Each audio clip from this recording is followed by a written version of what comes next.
محترم بزرگ و عزیز دوستو،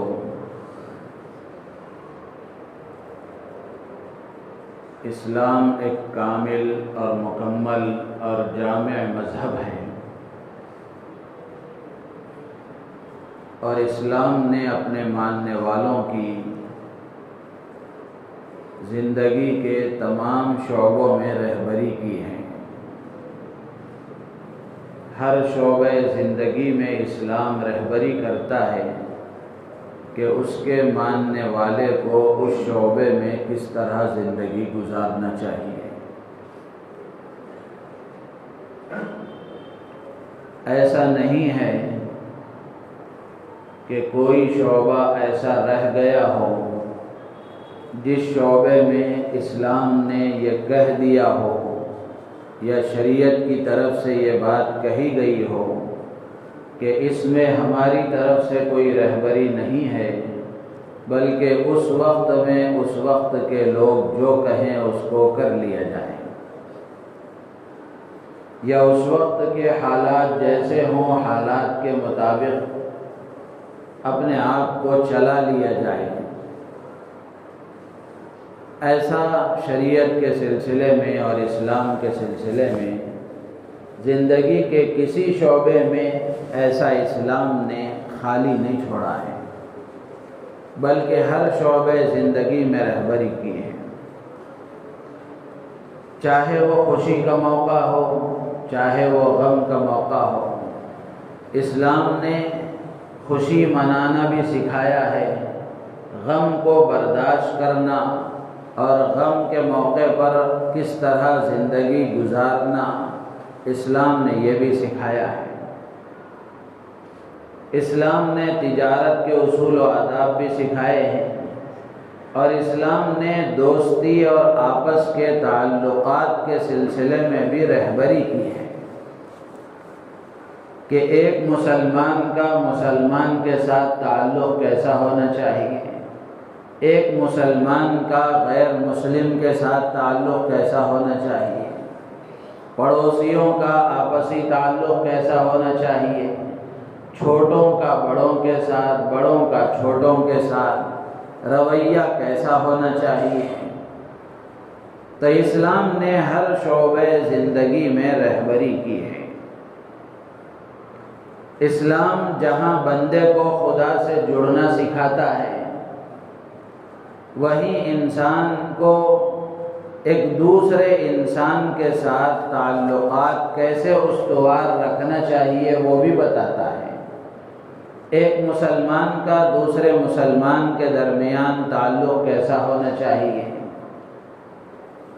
اور ایک انسان کا دوسرے انسان کے ساتھ تعلق کیسا ہونا چاہیے،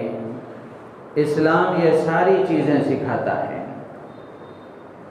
مسلمانوں کا برادران وطن کے ساتھ، غیر مسلم بھائیوں کے ساتھ رابطہ اور تعلق کیسا ہونا چاہیے، اسلام یہ بھی سکھاتا ہے۔ اور اس سے آگے بڑھ کر جانوروں تک کے حقوق اسلام نے بتائے ہیں، سکھائے ہیں، اور نبی رحمت صلی اللہ تبارک و تعالی علیہ وسلم نے اپنی زندگی میں عملی طور پر اس پر عمل کر کے دکھایا ہے۔ تو اس لیے مسلمان کی ذمہ داری ہے کہ مسلمان جس شعبے سے وہ تعلق رکھتا ہو، ہر لمحہ ہر شعبہ زندگی میں اللہ کے حکم کو معلوم کر کے نبی رحمت صلی اللہ تبارک و تعالی علیہ وسلم کی تعلیمات کو معلوم کر کے اس کے مطابق عمل کرنے کی کوشش کرے۔ مسلمان اس کا پابند ہے،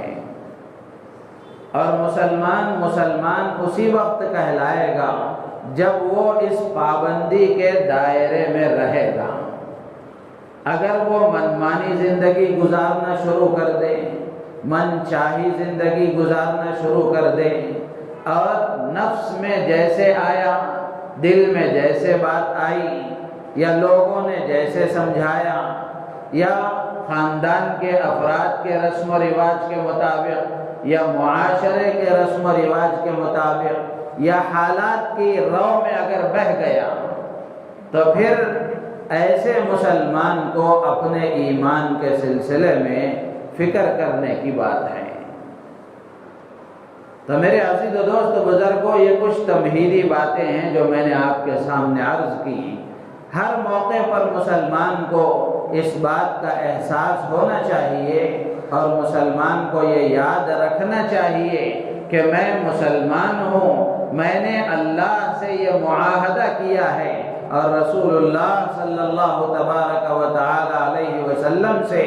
لا الہ الا اللہ محمد الرسول اللہ پڑھ کر میں نے یہ معاہدہ کیا ہے کہ زندگی گزاروں گا اللہ کے حکم کے مطابق اور طریقہ اختیار کروں گا رسول اللہ صلی اللہ علیہ وسلم کا۔ تو اس لیے ہر موقع پر مسلمان کو ہمیشہ اس بات کا احساس ہونا چاہیے اور ہر کام کرنے سے پہلے مسلمان کو یہ سوچنا چاہیے۔ یہ تمہیدی باتیں یہ اس لیے عرض کی گئی کہ مسلمان ہم دیکھتے ہیں کہ برادران وطن کی خوشی کے مواقع آتے ہیں، ان کے تہوار آتے ہیں، ان کو اپنے تہوار کے موقع پر خوشی منانے کا اور اپنے تہوار کو ان کے مذہبی تعلیمات کے مطابق منانے کا پورا اختیار اور پورا حق حاصل ہے، اس میں ہمارا کوئی عمل دخل نہیں ہے اور اس کے سلسلے میں کوئی روک ٹوک کا ہمیں اختیار نہیں ہے۔ لیکن ایسے موقعوں پر دیکھا یہ گیا ہے کہ مسلمان بھی ان خوشی کے مواقع پر جیسے وہ اپنی خوشی منانے کی کوشش کرتے ہیں، مسلمان بھی اس میں شامل ہونے کی کوشش کرتے ہیں، مسلمان بھی اس میں شامل ہو جاتے ہیں، جبکہ مسلمان کو اس بات کی اجازت نہیں دی جا سکتی اور شریعت نے اس بات کی اجازت نہیں دی ہے کہ وہ کسی بھی معاملے میں شریعت کے حکم کو چھوڑ کر زندگی گزارے۔ اب قریب میں دیوالی کا موقع آنے والا ہے۔ دیوالی جو ان کا ایک تہوار ہے، 3 مذہب والے یہ تہوار مناتے ہیں، جین مذہب والے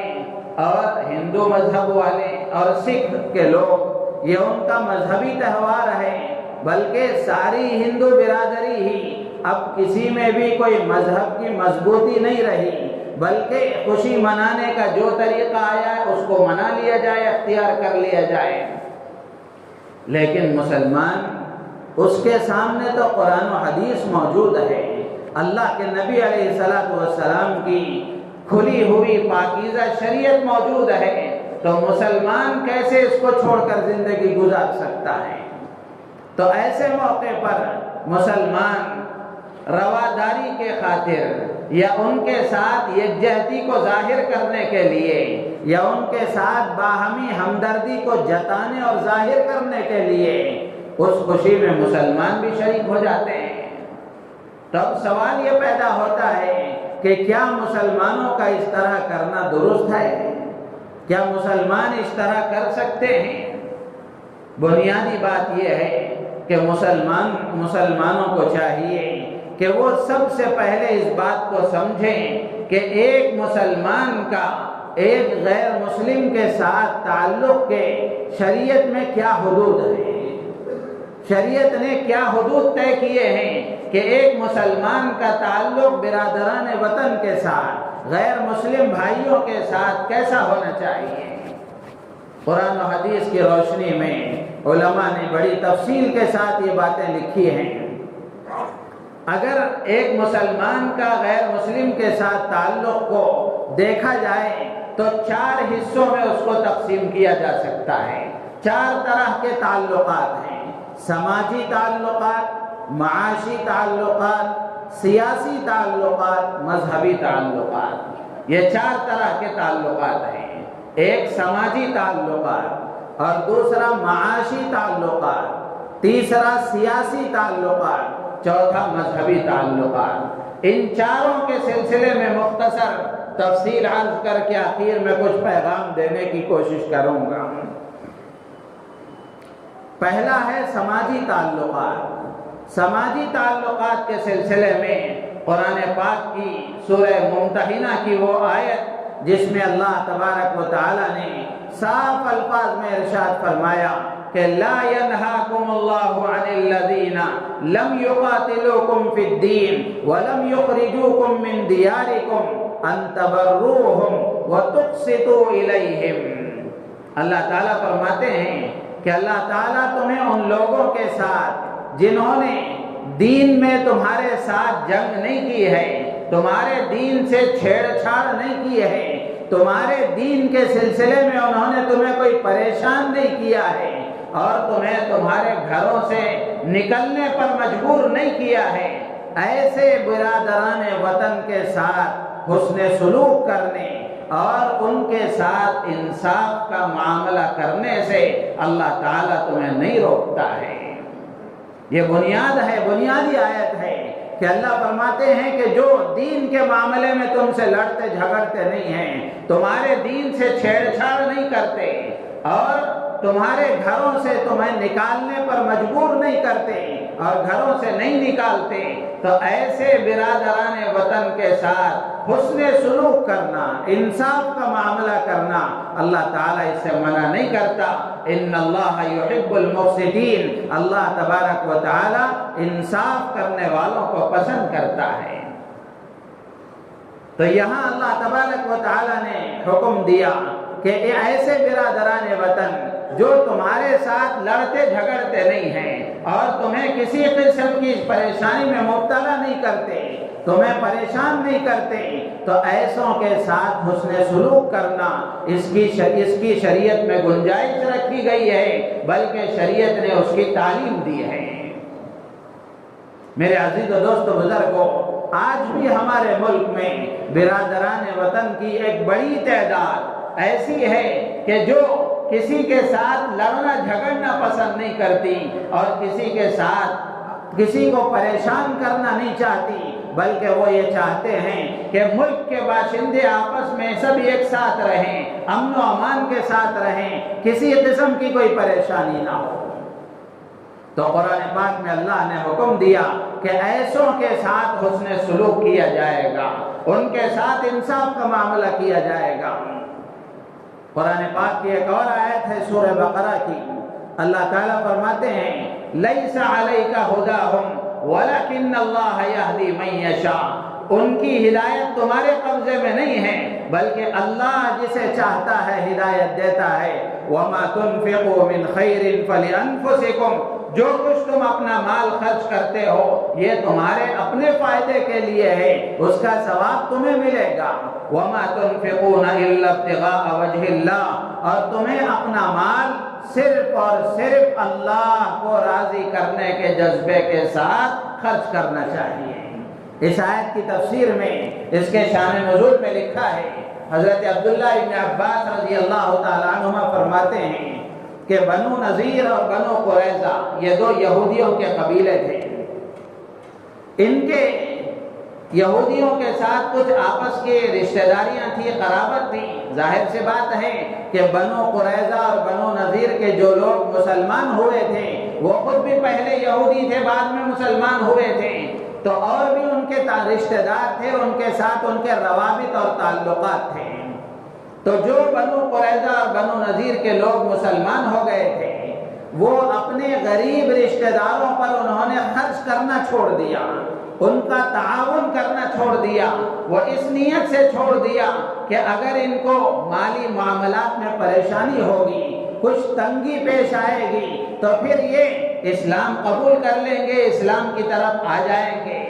اس نیت سے انہوں نے ان کا تعاون کرنا چھوڑ دیا، تو اللہ کی طرف سے یہ آیت نازل ہوئی کہ کسی کو زبردستی کر کے اسلام میں نہیں لایا جا سکتا اور کسی کو اسلام پر آنے میں کسی طرح بھی مجبور نہیں کیا جا سکتا، بلکہ تم جو ان کے ساتھ معاملہ کر رہے ہو یہ خیر خواہی ہے، ہمدردی ہے، غم گساری ہے، درد مندی ہے، اس طرح ٹارچر کر کے ان کو اسلام میں نہیں لایا جا سکتا۔ تو لہذا تمہارا اس نیت سے خرچ کرنے سے رک جانا یہ اللہ کے نزدیک پسندیدہ نہیں ہے۔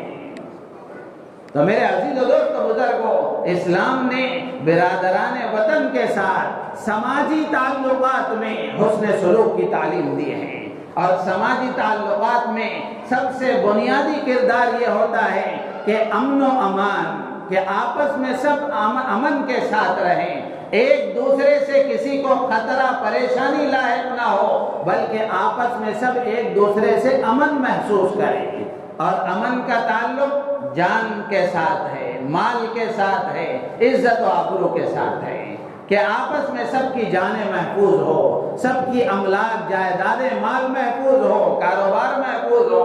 اور سب کی عزتیں اور آبرو محفوظ ہو۔ اللہ کے نبی علیہ السلام نے اس سلسلے میں واضح ہدایات دی ہیں، واضح ہدایات دی ہیں۔ اللہ کے نبی علیہ السلام نے فرمایا دماؤہم کا دمائنا واموالہم کا اموالنا، ان کا خون ہمارے خون کی طرح ہے، ان کا مال ہمارے مال کی طرح ہے، یعنی جس طرح مسلمانوں کا مال اس کی حفاظت کی جائے گی، اس کو محفوظ رکھا جائے گا، اسی طرح وہ برادران وطن، وہ غیر مسلم بھائی جو ہمارے یہاں اسلامی ملک اگر ہو تو اسلامی ملک میں معاہدے کے ساتھ رہتے ہوں، یا آپس میں لڑنا جھگڑنا نہ کرتے ہوں، چھیڑ چھاڑ نہ کرتے ہوں۔ اللہ کے نبی فرماتے ہیں کہ جیسے تمہارا خون قابل احترام ہے ویسے ان کا خون بھی قابل احترام ہے، جیسے تمہارا مال حفاظت کے قابل ہے ویسے ان کے مال کی بھی حفاظت کی جائے گی۔ چنانچہ قرآن میں جو قصاص کا حکم آیا ہے کہ النفس بالنفس، کہ ایک جان کے بدلے میں ایک جان کو قتل کیا جائے گا، کسی آدمی نے کسی کو ناحق اگر قتل کر دیا تو شریعت مطہرہ میں سزا یہ لکھی گئی، بیان کی گئی، اور اللہ نے یہ حکم نازل فرمایا کہ اس کے مقابلے میں قتل کرنے والے کو قتل کر دیا جائے گا۔ اور یہ قصاص کا حکم یہ صرف مسلمانوں کے لیے نہیں ہے، بلکہ اگر کسی مسلمان نے ناحق بغیر کسی جرم کے اور بغیر کسی وجہ اور سبب کے کسی غیر مسلم کو بھی اگر قتل کر دیا تو بدلے میں اس مسلمان کو بھی قتل کیا جائے گا، قصاص میں اس کو بھی قتل کیا جائے گا۔ نبی رحمت صلی اللہ تعالی علیہ وسلم کے زمانے میں اور آپ کے عہد مبارک میں ایسا ہوا کہ اللہ کے نبی علیہ السلام نے ایک ذمی کو قتل کرنے کے جرم میں ایک مسلمان کو قتل کرنے کا حکم دیا کہ اس نے بغیر کسی وجہ کے، بغیر کسی سبب کے اس کو ناحق قتل کر دیا۔ اللہ کے نبی علیہ السلام کے زمانے میں ذمی کے قصاص میں مسلمان کو قتل کیا گیا۔ اور اسی طرح حضرت عمر فاروق رضی اللہ تعالیٰ عنہ کے زمانے میں بھی ایک ذمی کے قصاص میں ایک مسلمان کو قتل کیا گیا۔ یہ اس لیے کہ اللہ کے نبی کی تعلیم ہے کہ ان کا خون ہمارے خون کی طرح قابل احترام ہے۔ تو قصاص کا جو حکم ہے یہ سماجی تعلقات میں سب میں یکساں چلے گا، اس میں کوئی تفریق نہیں رکھی گئی۔ اسی طرح مال کے معاملے میں کہ مال جس طرح ہمارا حفاظت کے قابل ہے، ہمارے مال کی حفاظت کی جائے گی، اسی طرح ان کے مال کی بھی حفاظت کی جائے گی، اس کی بھی حفاظت کا حکم دیا گیا۔ عزت و آبرو کے سلسلے میں، مال کے معاملے میں جیسے آدمی نے چوری کر دی تو چوری کرنے والے کی سزا قرآن پاک میں جو بیان کی گئی کہ اس کا ہاتھ کاٹا جائے گا، السارق والسارقۃ فاقطعوا ایدیہما، کہ اگر کسی نے چوری کر دی چاہے وہ مرد ہو کہ عورت ہو، ان کا ہاتھ کاٹا جائے گا۔ تو یہ جو چوری کی سزا ہے اس میں بھی مسلمان غیر مسلم میں فرق نہیں ہے۔ اگر کسی غیر مسلم کے مال کو بھی ناحق اگر چرایا گیا تو اس کے معاملے میں بھی سزا میں مسلمان کا ہاتھ کاٹا جائے گا، اس لیے کہ مال سب کا قابل احترام ہے۔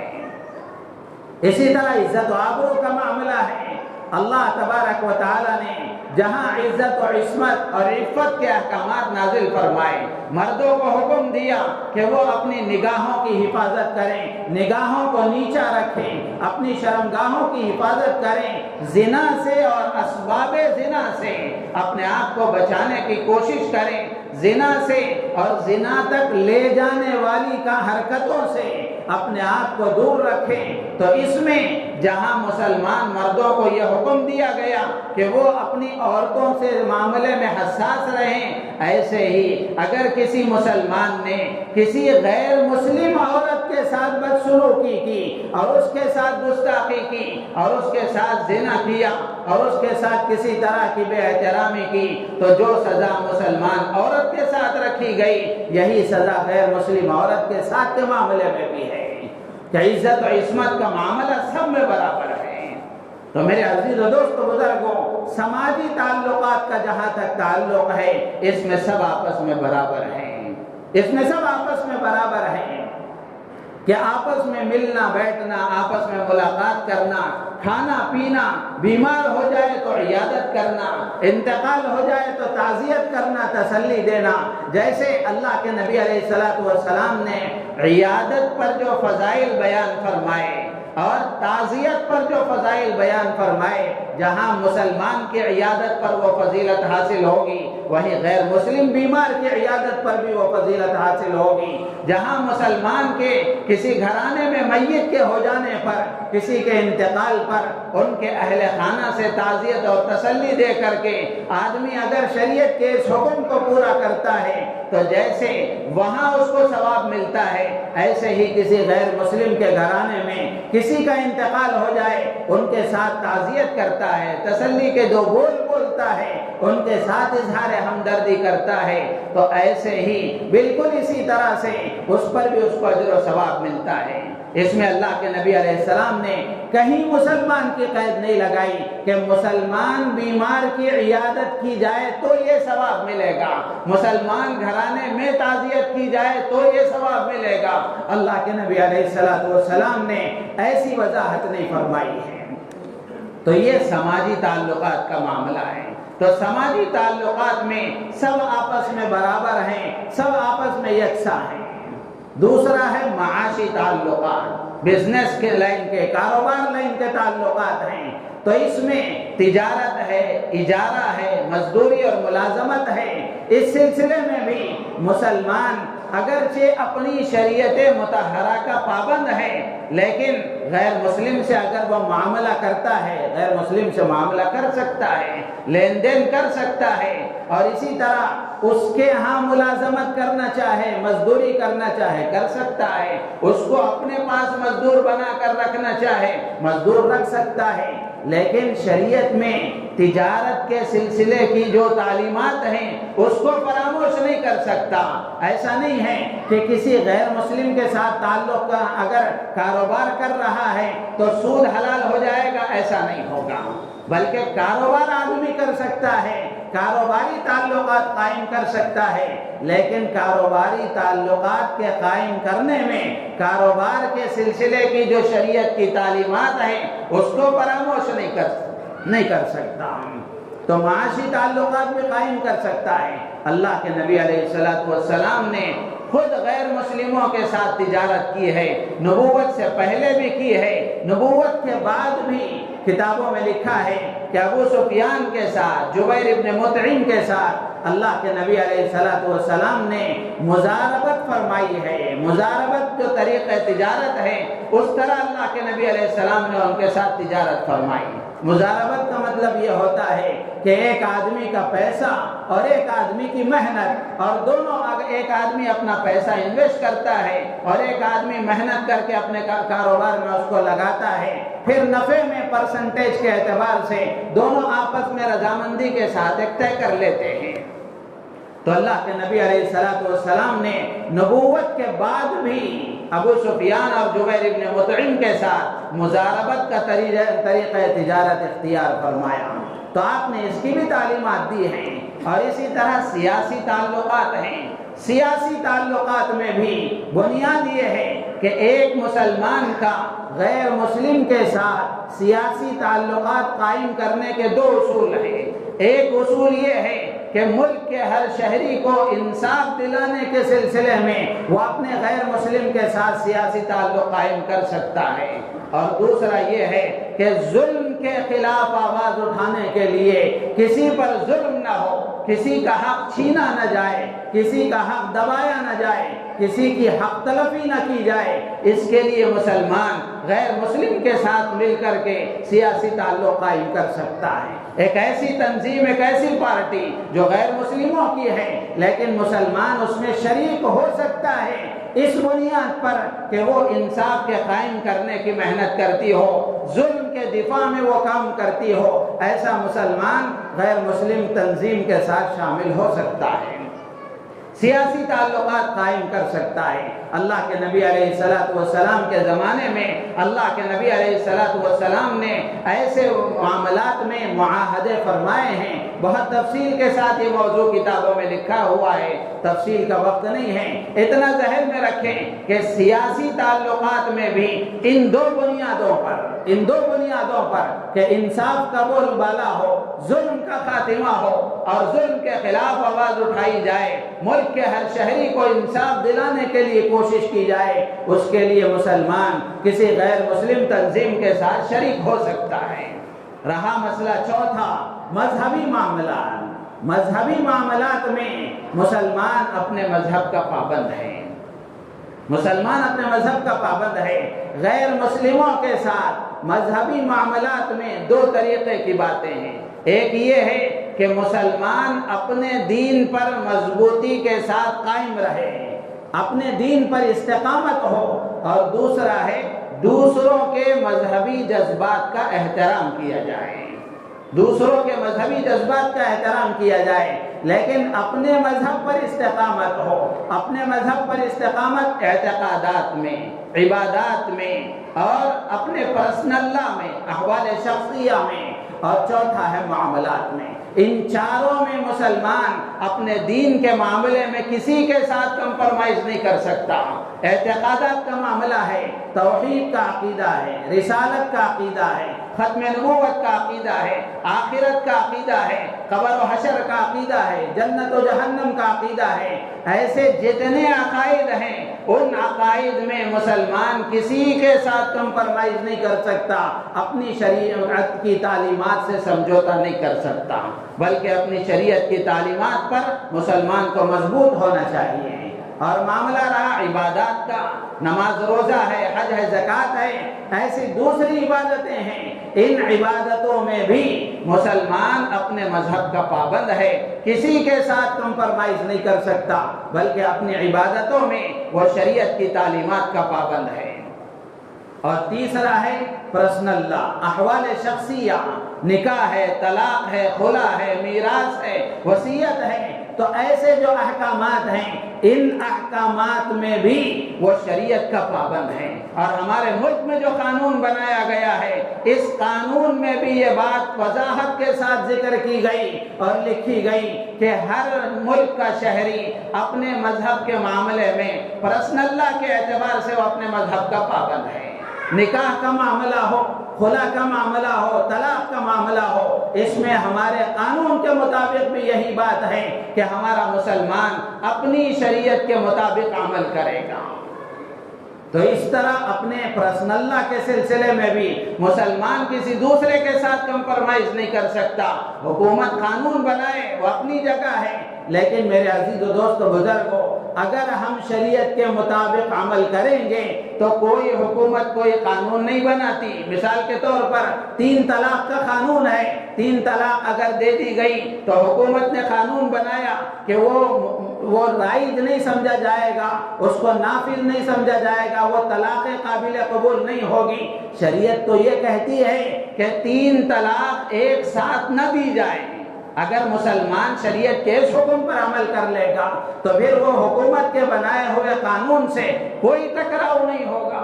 مسئلہ آتا یہی ہے کہ مسلمان شریعت کو پیچھے ڈال کر منمانی طریقے سے جب آگے بڑھتا ہے تو وہ قانون کے شکنجے میں بھی کستا ہے اور اللہ کی طرف سے آنے والے عذاب میں بھی پکڑا جاتا ہے۔ تو اس لیے ضرورت اس بات کی ہے کہ مسلمان اپنے مذہبی معاملات میں مضبوط رہے، اپنے مذہب کے معاملے میں اللہ کے حکم کا پابند رہے۔ اور اسی طرح معاملات میں جیسے میں نے عرض کیا کہ تجارت کے لائن کے، اجارے کے، ہبہ کے، لین دین میں جو بھی معاملات ہیں ان معاملات میں مسلمان شریعت کا پابند ہے۔ اس میں کسی قسم کا کمپرمائز نہیں ہو سکتا۔ رہا مسئلہ دوسروں کے مذہب کا، تو دوسروں کے مذہبی جذبات کا احترام کیا جائے گا، ان کی مقدس شخصیات کو برا بھلا نہیں کہا جائے گا، اور ان کو اپنے مذہب پر عمل کی آزادی دی جائے گی۔ اللہ کے نبی علیہ السلام کے زمانے میں اور خلفائے راشدین کے زمانے میں بعد کے ادوار میں جو مسلمان خلفاء گزرے ہیں، ان میں بھی یہ باتیں صراحت کے ساتھ موجود ہیں کہ ہر اقلیت کو اپنے مذہب پر عمل کرنے کی آزادی دی گئی ہے۔ مسلمانوں نے کئی سال یہاں اپنے ملک میں، ہمارے ملک میں حکومت کی ہے، لیکن پوری تاریخ سنہرے اوقات میں صفحات میں لکھی ہوئی ہے کہ کسی وقت میں بھی کسی طرح کا کوئی ظلم کسی اقلیت پر نہیں کیا گیا، ہر مذہب والے کو اپنے مذہب پر عمل کرنے کی آزادی دی گئی۔ تو اس طرح میرے عزیز و دوست و بزرگوں، دوسروں کے مذہبی جذبات کا احترام کرنے کا مطلب یہ ہے کہ ان کو اپنے مذہب پر عمل کرنے کی آزادی دی جائے گی، ان کی مذہبی شخصیات کے ساتھ چھیڑ چھاڑ نہیں کیا جائے گا، ان کو برا بھلا نہیں کہا جائے گا، اور اسی طرح ان کی عبادت گاہوں کے ساتھ چھیڑ چھاڑ نہیں کیا جائے گا، ان کی عبادت گاہوں کا بھی احترام ملحوظ رکھا جائے گا۔ یہ مذہبی تعلقات میں اپنے مذہب پر استقامت اور دوسروں کے مذہبی جذبات کے احترام کا مطلب ہے۔ لیکن میرے عزیز و دوست و بزرگوں، اب ہم ان تعلیمات کو سامنے رکھ کر کے دیکھیں، مسلمانوں کا ایک بڑا طبقہ ایسا ہے کہ وہ دیوالی کی خوشی میں بھی شریک ہو جاتا ہے اور دوسرے ان کے خوشی کے مواقع میں بھی شریک ہو جاتا ہے۔ ایسی مجلسوں میں شرکت کی شریعت بالکل اجازت نہیں دیتی، اور ایسے موقع پر جو ان کے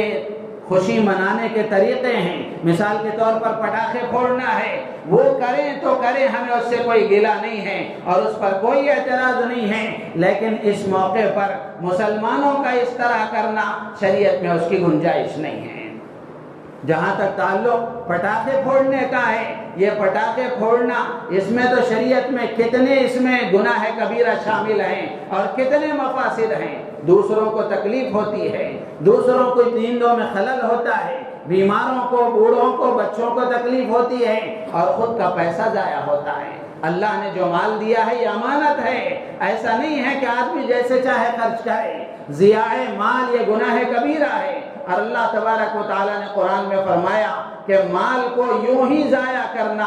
اور اسراف کرنا، بیجا خرچ کرنا، اللہ نے فرمایا کہ ایسا کرنے والے لوگ یہ شیطان کے بھائی ہیں۔ ان المبذرین کانوا اخوان الشیاطین۔ تو میرے عزیز و دوست و بزرگوں، اس موقع پر یہ باتیں اس لیے عرض کی گئی کہ مسلمانوں کو چاہیے کہ وہ اپنی دین کا کچھ نہ کچھ علم حاصل کریں، شریعت کی معلومات حاصل کریں، کس موقع پر ہمیں کیا کرنا چاہیے، کہاں تک کہ حدود برادران وطن کے ساتھ تعلقات کے شریعت نے متعین کیے ہیں، اس کو معلوم کریں۔ ان کی خوشی کے موقع پر ہمیں کیا کرنا چاہیے، ہمارا کیا فرض بنتا ہے، اس کو معلوم کرنے کی کوشش کریں۔ اللہ تعالیٰ سے دعا ہے اللہ تعالیٰ ہم سب کو ان باتوں پر عمل کی توفیق عطا فرمائے، ہماری نیتوں میں اخلاص پیدا فرمائے، اور ہم سب کو اپنے دین پر استقامت کے ساتھ جمے رہنے کی اللہ تعالیٰ ہم سب کو توفیق عطا فرمائے۔ وآخر دعوانا ان الحمد للہ رب العالمین۔